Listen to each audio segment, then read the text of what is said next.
क्या air India जिम्मेदार है? क्या बोइंग जिम्मेदार है? क्रैश हो चुका है, पर व्हाट डज लॉ से? आगे क्या? क्रैश हो गई, सारे लोग मर गए, क्या आप अभी अपनी जिंदगी जी लो आराम से? मॉन्ट्रियल कन्वेंशन के बारे में बात, क्या कोई भी उठ के खड़ा हो जाएगा, मैं 1 करोड़ दे दूंगा, 10 लाख दे दूंगा, उससे भरपाई हो जाएगी पूरी? 12 जून 2025 एयर इंडिया का एक बोइंग 787 लंदन जाने वाला फ्लाइट AI-171 अहमदाबाद से उड़ता है, लेकिन सिर्फ कुछ ही पलों के बाद वो गिर जाता है एक रेजिडेंशियल एरिया में। उस फ्लाइट में टोटल 242 लोग इंक्लूडिंग क्रू मेंबर्स सवार थे, जिनमें 241 लोगों की जान चली जाती है और वो फ्लाइट एक रेजिडेंशियल इलाके में जाकर गिरता है। इस वीडियो के रिकॉर्डिंग के टाइम तक जो न्यूज़ है उसके हिसाब से 28 लोग अपनी जान गंवा चुके हैं। फ्लाइट रेजिडेंशियल इलाका यानी एक हॉस्टल में जाकर गिरता है। मेडिकल स्टूडेंट्स रहते थे उस हॉस्टल पर। 242 में सिर्फ एक ही ट्रैवलर जिंदा बचा है, एक ही सर्वाइवर है उस प्लेन क्रैश से। अब एक सवाल उठता है, आखिर जिम्मेदार कौन? क्या एयर इंडिया जिम्मेदार है? क्या बोइंग जिम्मेदार है जिसने ये प्लेन मैन्युफैक्चर किया? क्या मेंटेनेंस टीम जिम्मेदार है जो ठीक से प्लेन मेंटेन नहीं कर पाई? क्या ATC जिम्मेदार है? क्या एयर ऑपरेटर्स? कौन है इसका जिम्मेदार, या कोई गवर्नमेंट जिम्मेदार है? अभी हम कौन जिम्मेदार है उसके ऊपर चर्चा कम करेंगे और कानून क्या कहता है उसके ऊपर चर्चा करेंगे। क्रैश हो चुका है, पर व्हाट डज लॉ से? आगे क्या? क्रैश हो गई, सारे लोग मर गए, क्या आप अभी अपनी जिंदगी जी लो आराम से? नहीं, कानून दखलंदाजी करेगा। क्या है what does Indian law says? आज हम उसी के बारे में बात करेंगे। साथ ही साथ मॉन्ट्रियल कन्वेंशन के बारे में बात करेंगे, आखिर वो क्या है, क्या कहता है, और कंपनसेशन कैसे डिसाइड होगा? क्या कोई भी उठ के खड़ा हो जाएगा, मैं 1 करोड़ दे दूंगा, 10 लाख दे दूंगा, उससे भरपाई हो जाएगी पूरी? क्या पुराने कुछ केस है जिससे क्या होता है? इन सब का सवाल का जवाब इस वीडियो में आपको मिलेगा कि क्रैश तो हो चुका है, क्रैश के आगे क्या? Question mark. But what about the ground? जो 28 लोग हैं उससे अगर ज़्यादा कोई मरे हैं तो उनका क्या होगा? वो तो ट्रैवलर नहीं थे, कंपनसेशन कौन देगा? बहुत से सवाल थे। तो मेरा नाम है Nirmal Kumar Jain and I am a lawyer by profession. चलिए जानते हैं। जब भी कोई इंटरनेशनल फ्लाइट होती है जिसमें पैसेंजर फॉरेन एक दूसरे देश जा रहा होता है, मॉन्ट्रियल कन्वेंशन 1999 लागू होता है।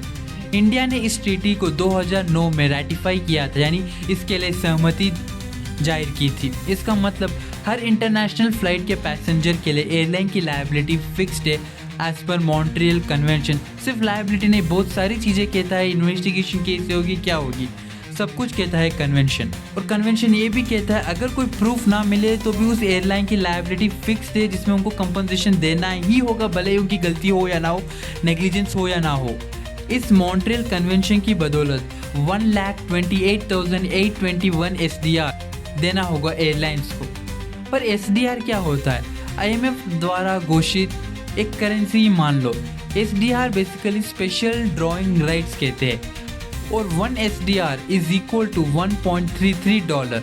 और आज की रेट में INR का रेट और US डॉलर का जो भी रेट एक्सचेंज रेट चल रहा है उसके मुताबिक लगभग approximately 1.5 crore as a compensation हर एक विक्टिम के फैमिली को एयर इंडिया को देना होगा। सो मॉन्ट्रियल कन्वेंशन तो कहता है लगभग 1.5 करोड़ एयर इंडिया को देना होगा। बट उसके बाद अभी आगे क्या? ये पैसे भले उनकी गलती हो या ना हो, एक फिक्स लायबिलिटी है, एक स्ट्रिक्ट लायबिलिटी है, आपको देना होगा वेदर यू आर नेग्लिजेंट और नॉट। लेकिन अगर आप बोलते हो मुझे 1.5 करोड़ नहीं, 1.5 करोड़ से ज़्यादा लगभग 2, 3, 4 जो भी आपका कंपनसेशन अमाउंट आप डिसाइड करते हो वो चाहिए हो, तो आपको कोर्ट में प्रूफ देना होगा कि गलती एयर इंडिया की थी, पायलट का एरर था, मेंटेनेंस इशू था, या कुछ फॉल्टी पार्ट थे, बोइंग खराब था। वो आपको प्रूव करना होगा कि air India was negligent. 1.5 crore जो मॉन्ट्रियल कन्वेंशन कहता है दैट्स नॉट, उससे भी आगे आपका हक बनता है। इसके लिए आपको कोर्ट रूम में मामला चलेगा। इन्वेस्टिगेशन के साथ साथ कोर्ट रूम में भी बैटल चलेगी। क्यों? कि एयर इंडिया ने इंटरिम कंपनसेशन 1 करोड़ का अनाउंस कर दिया है, ये फुल एंड फाइनल सेटलमेंट नहीं है। अगर विक्टिम की फैमिली मान जाती है 1 करोड़ की कंपनसेशन में, वो सेटलमेंट की जो भी फॉर्मेलिटी से पूरी हो जाती है, तो उसके आगे कोई कंपनसेशन बनता नहीं है। लेकिन अगर वो 1 करोड़ पे अग्री नहीं कर रहे तो कोर्ट रूम में बैटल चलेगी, और एक कोर्ट रूम का बैटल 1 साल 2 साल 3 साल 5 साल भी चलेगा। क्यों? पुराने केसेस है जिसमें 10-15 साल तक कोर्ट रूम बैटल चले। पल गैस ट्रेजेडी याद है जिसमें एब्सोल्यूट लायबिलिटी की बात हुई थी, वैसे ही यहाँ पर स्ट्रिक्ट लायबिलिटी है। एब्सोल्यूट और स्ट्रिक्ट में 1-2 ही अंतर है कि स्ट्रिक्ट में नेग्लिजेंट होगा तो ही ज़्यादा पनिशमेंट मिलेगी या ज़्यादा फाइन देना होगा, ज़्यादा पेनल्टी, ज़्यादा कंपनसेशन देना होगा। बट एब्सोल्यूट लायबिलिटी में वेदर यू आर नेग्लिजेंट और नॉट, वो नहीं, अगर नुकसान हुआ तो पूरी भरपाई करो, भले ही तुमने एहतियात बरता था। तो अभी आगे क्या? अब बात करते हैं इंडियन कोर्ट्स की, जो क्रैश के बाद फुल स्विंग में आएंगे। 2 टाइप ऑफ केसेस बनेंगे। Passengers claim under Montreal convention, क्योंकि अभी 1 करोड़ तक का है, अगर एयर इंडिया 1.5 करोड़ तक का है, मॉन्ट्रियल कन्वेंशन जो कहता है उसके मुताबिक घोषित नहीं करता, नहीं देता है, तो एक तो मॉन्ट्रियल कन्वेंशन के तहत क्लेम बनेगा। कहाँ? गुजरात के कोर्ट में केस फाइल होगा, और जो भी ब्रिटिश के नागरिक थे, कनाडा के नागरिक थे, पोर्चुगल के नागरिक थे, वो भी अपने कंट्रीज में उसके एयर इंडिया के खिलाफ केस दायर कर सकते हैं उनकी फैमिलीज। और दूसरा क्लेम आएगा ग्राउंड विक्टिम्स की तरफ से, यानी एक तो पैसेंजर केस जो सिविल कोर्ट, हाई कोर्ट तक चलेगा पक्का, 1, 3, 5 साल के ऊपर भी चलेगा।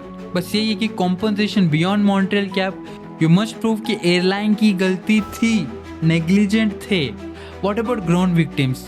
मॉन्ट्रियल कन्वेंशन उन पे लागू नहीं होता। Montreal convention is silent.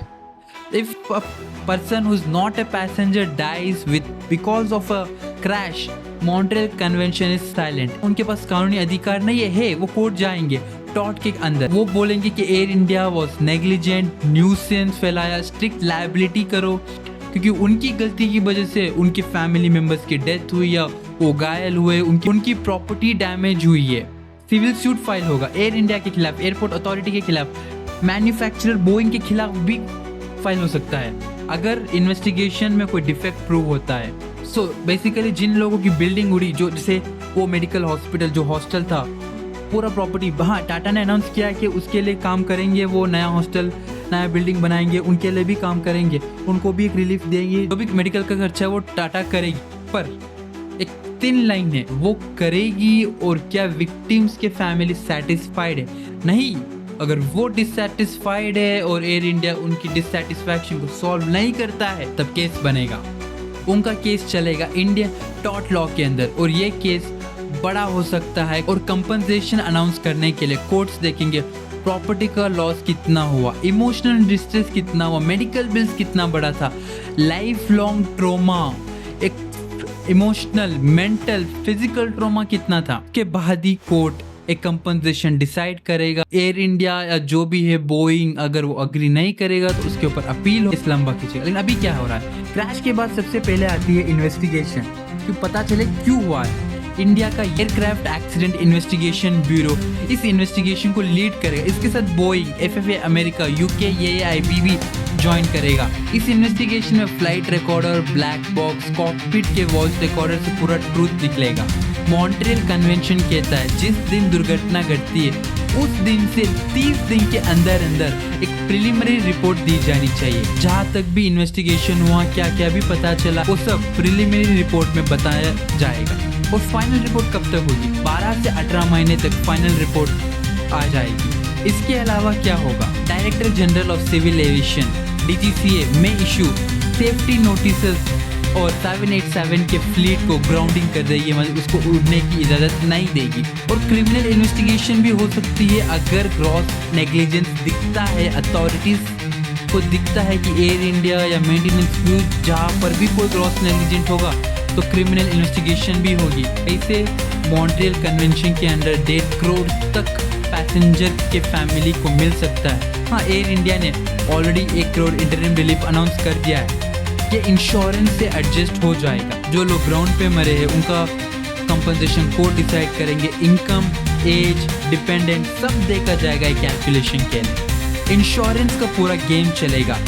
Tata, AIG, GIC और AIG जैसे ग्लोबल प्लेयर्स मिलके क्लेम सेटल करेंगे। पे आउट लगभग माना जा रहा है 1,500 से लेके 2,000 करोड़ का इंश्योरेंस होगा। और एक कंपनी इंश्योरेंस नहीं करती, एक कंपनी पूरा इंश्योरेंस का खर्चा नहीं उठाती। ये इतना बड़ा क्लेम होता है कि बहुत सारी कंपनीज मिल के छोटा छोटा परसेंटेज इंश्योर करती है। अभी हम जानते हैं क्या पहले भी कभी ऐसा हुआ? हाँ, 1989 इंडियन एयरलाइन क्रैश हुई थी। और उसकी फैमिली 20 साल तक केस लड़ी, फिर जाके उनको compensation. Mangalore crash, Montreal convention हुआ और उसमें 75 लाख का एवरेज पे आउट हुआ तब के रेट के हिसाब से। कोर्ट ने यह तो क्लियरली बोला है, statutory cap can't define human loss. हाँ, वो एक मिनिमम अमाउंट बोलती है स्टैट्यूटरी, वो मैक्सिमम नहीं बोलती है। मैक्सिमम कोर्ट के पास हक है उससे भी ज़्यादा डिसाइड करने का। फैक्ट्स, नेग्लिजेंस और जो भी मरे हैं उनके डिपेंडेंट कौन है, उनकी एज क्या थी, उनकी सैलरी क्या थी, वो सब देखने से क्या हुआ है। DGCA ने 787 फ्लीट पर फुल ऑडिट ऑर्डर कर दिया है। अगर पायलट की ट्रेनिंग इशू निकली या बोइंग का डिजाइन फ्लॉ हुआ तो क्रिमिनल चार्जेस भी लग सकते हैं। ऐसे ही पार्लियामेंट सेशन चालू होगा, एविएशन स्टैंडर्ड्स पे डिबेट भी हम एक्सपेक्ट कर सकते हैं पार्लियामेंट में। पोजीशन सरकार को इसके ऊपर पक्का घेर सकती है, तो जरूर ध्यान रखिएगा। इस क्रैश में सिर्फ इंजन नहीं गिरा है, भरोसा गिरा है। एक तरफ ट्रीटी लॉ है, दूसरी तरफ इंसानी लॉस है। मॉन्ट्रियल कन्वेंशन एक फ्रेमवर्क देता है। असली जस्टिस तभी होगा जब हर विक्टिम की कहानी सुनी जाएगी। अभी प्रश्न उठता है, क्या एयर इंडिया जिम्मेदार है, क्या बोइंग ने कुछ छुपाया है? ये सब सामने आएगा कोर्ट्स और इन्वेस्टिगेशन में।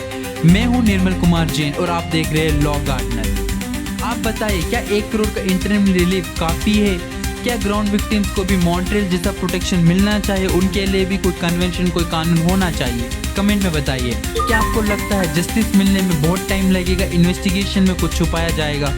आप अपनी राय कमेंट में जरूर लिखिए और इस वीडियो को लोगों से शेयर कीजिए ताकि उनको भी लीगल व्यू, एक लीगल नज़रिए से इस एयर क्रैश को जानने का मौका मिले। और चैनल को सब्सक्राइब कीजिए, वीडियो को लाइक कीजिए और शेयर कीजिए ताकि मैं आपको ऐसी ही जानकारी देता रहूं।